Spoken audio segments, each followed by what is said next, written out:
আপনি কি জানেন আপনার আমার সন্তানগুলোকে প্রায় সময় দুষ্ট জিন আক্রমণ করে থাকে।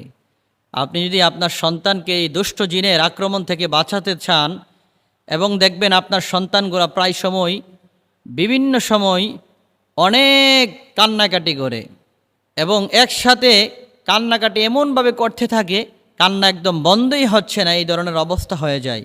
আপনি যদি আপনার সন্তানকে কান্না থামাতে চান আর যদি দুষ্ট শয়তানের এবং জিনের আক্রমণ থেকে বাঁচাতে চান, তাহলে এই দোয়াটি পাঠ করে আপনি জারফুক করুন। যেই দোয়াটি স্বয়ং রাসূল সাল্লাল্লাহু আলাইহি ওয়াসাল্লাম তিনি তার নাতি ইমাম হাসান এবং হুসাইনকে পরে জারফুক করতেন।